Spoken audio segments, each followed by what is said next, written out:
Hello and welcome once again to my YouTube channel. I'm very happy to have you, and if you have not yet subscribed to my channel, I'd be really thrilled if you would consider subscribing. Thank you to the 10 awesome people who have subscribed, and I look forward to 10 more soon. So today I wanted to discuss a couple of different um, things, all based, of course, on my blog, which hopefully you are following me on my blog. And I think there is a link at the top of the video directly to my blog, Advisors for Meghan and Harry. So one of the latest posts I have, oops, I wonder what that um, is a post about the Oprah interview, the infamous Oprah interview. And, you know, I'm somebody who really loves Oprah. And I've loved her for years. I have followed her for years and years, especially when I was a young woman, in New York. And it's been a long time since I've been in New York. But when I was in New York, I believe she was on at 4 o'clock in the afternoon. And I mean, I love Oprah. I still love her. But I'm one of those people who feels that the interview was a mistake.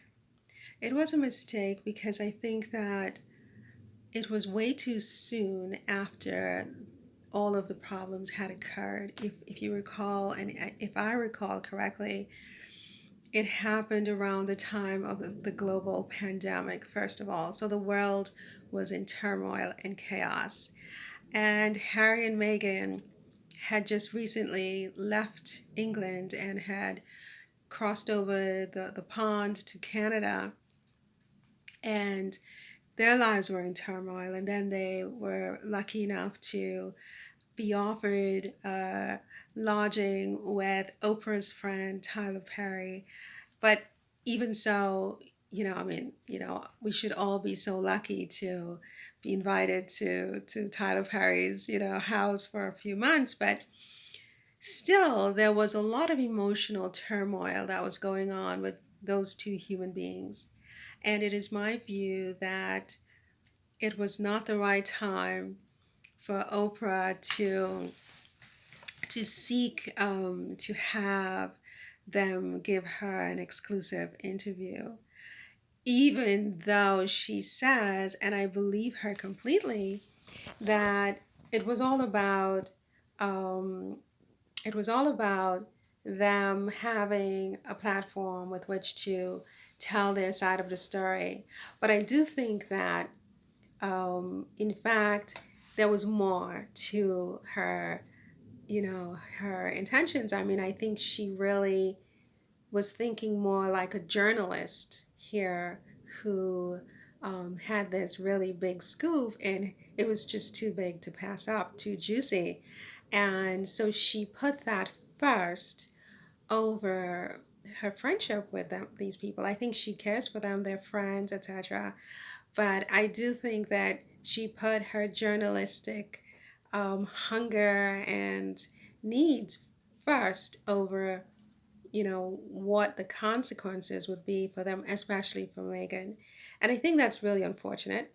As I said in the blog post that inspired this video, there were some good things that came out of it. It was good to know, for example, that Meghan is not a monster. And I knew she was not a monster, but to have it confirmed that she did not make Kate Middleton cry, that it was the other way around. And it was a rather, I would say, eye-opening, for lack of a better word, to hear that Kate Middleton remained silent while everyone blamed Meghan for this, altercation. So there were some good points, and there were some other things too that came out of it. But under the totality of circumstances, I really feel that Oprah should have declined to do this interview at the time she did it. And I think the fallout has been rather severe, especially for Meghan. But they're rebounding. And, yeah, they're rebounding, and I'm happy about that. But I just wish that Oprah had, used different or better judgment, if you will, and declined to do that interview. So that's my view. I hope she doesn't hate me forever, but since I'm never going to be on the Oprah Winfrey Show anyway, I guess it doesn't matter too much. So that's it for this one. Again, if you're not subscribing to my channel, I would appreciate a follow, if you can. And what else am I supposed to say? And a thumbs up. I don't get a lot of those actually, but a thumbs up and a subscribe hit would be lovely. See you in the next one. Have a nice day. Bye.